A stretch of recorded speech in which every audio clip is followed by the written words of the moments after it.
Good morning, Shireen Onia, who is the founder of Service Gurus, a well-known training company here based in Cape Town, working through Africa. Good morning. How are you, Shireen? Good morning, Nils. I'm very well, thank you. Great to have you on. Some people would say, what is he doing with training people? But my thought was, when we last chatted, everybody's talking about Operation Restart. We spoke to CEOs, we spoke to tourism people, we speak to all sorts of people related to our hospitality industry worldwide. And Operation Restart, wherever it might happen, is an important one. And training is a real important aspect anyway in hotels. But I think in particular in a time that we find ourselves in now, as we try desperately to come out of this crisis and here and there learn to live with it. What role does training play? What have you done? Have you done online training before hotels were open? Yeah, so thank you. It's a great topic, obviously, to be speaking about. And, Service Gurus being in the training industry, this is something that we are incredibly passionate about. And yes, it's been strange times, So when South Africa was hit with a lockdown, from a training perspective, all businesses kind of had the attitude of saying, don't sell any training to me, because right now all we're trying to focus on is keeping our businesses alive, making sure that we're able to pay our staff members, and training's really not on the top of our list of important things. Which for us was obviously a little bit disappointing, because in the back of our heads, we were thinking, well, while we're in this COVID-19 and post-COVID-19, training is actually going to be something really imperative that you need to focus on. And, the staff members that you do have available within your pool of staff that you're still paying and still supporting, it's a perfect opportunity for you to be able to train them and upskill them, because they have the time. And ultimately, they're still working for you, so they should be doing something worthwhile with their time. So there's been a little bit of a balance in terms of people saying they don't want training. And there's also been a balance in terms of people saying, yes, you know what, you're right. The opportunity is there. Let's take advantage of this opportunity. So a lot of businesses that used to offer face-to-face learning, so Service Gurus being one of them, had to very quickly be able to transfer that knowledge now from a digital perspective. So digital meaning what you and I are doing at the moment. It could be a one-on-one webinar where we are upskilling somebody from a mentoring or coaching perspective or a specific topic. It could also be a webinar where you have 10 to a maximum of 15 people on a webinar where you are training a specific topic.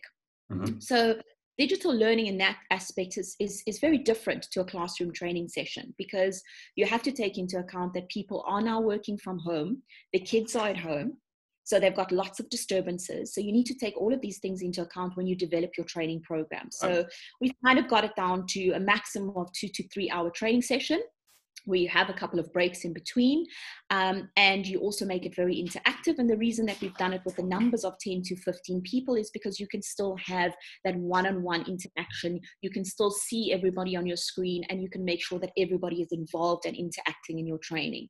Mm-hmm. And then from a further e-learning perspective, obviously having online courses where these are not specifically instructor-led, but as an individual or a company, you could purchase a package where you could access the training within your own time and within your own budget. So if you had, hypothetically speaking, 100 Rand to spend on a course, you could go onto our learning management system, have a look at the courses or inquire about the courses that we have available, either buy one course, or you could then say, you know what, I've actually got $500 and I can buy 5 courses. Right. Or as a business, you could. Yeah. So let me cut in there so that we don't make a commercial out of this. The idea is, or the question I have is, how does the staff taking it up, and where have you trained during the last couple of months, in South Africa only, or also into Africa, into other regions as well? I mean, we worked together many years ago in Rwanda, for example. Have you done these courses elsewhere, and how have they been taking them on? What's the attitude like in this very strange time? So initially when lockdown started, I think people were very nervous in terms of the online interaction and webinars and so on and so forth. But as we've gone through the lockdown, people have become more comfortable. They interact more.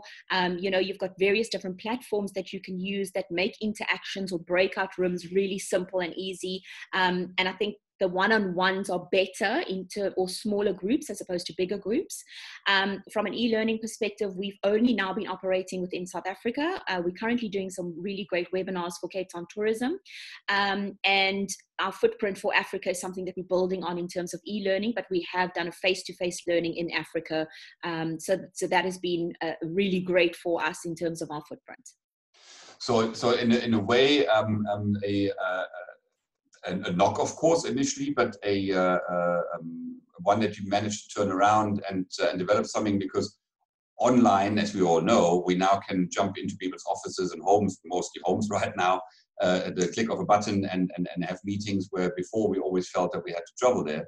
So whilst we all prefer face-to-face, but it is an option, and it's probably also for a lot of the establishments that you do training for, I should think it's a more economical option as well to look at that and do that. And maybe would you follow it up with a visit to see how it actually gripped?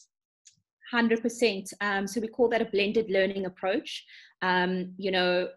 I still believe that face-to-face learning is the best way to be able to transfer knowledge and skills, especially on the job.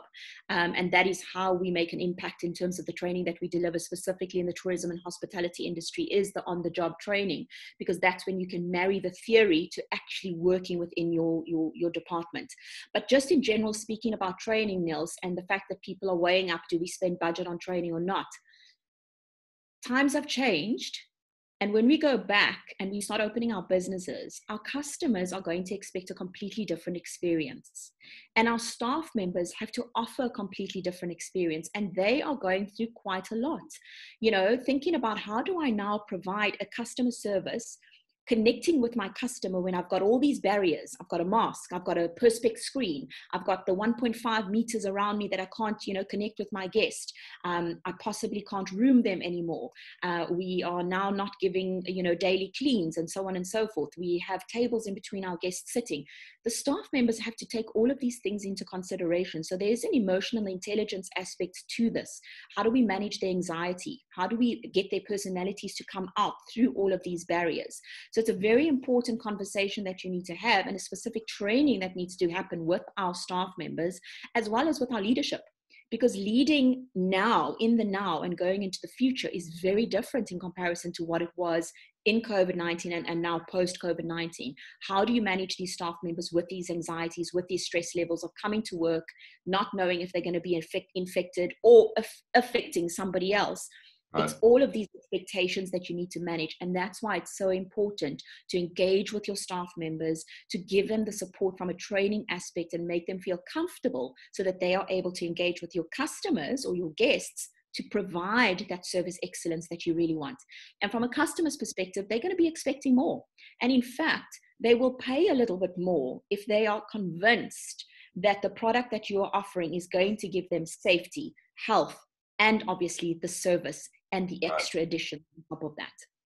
Yeah, it'll be an interesting time as we come out of this. I mean, many people are talking about the long-term effects and whatever. And I personally don't think there will be that much of an infrastructural development, infrastructural change.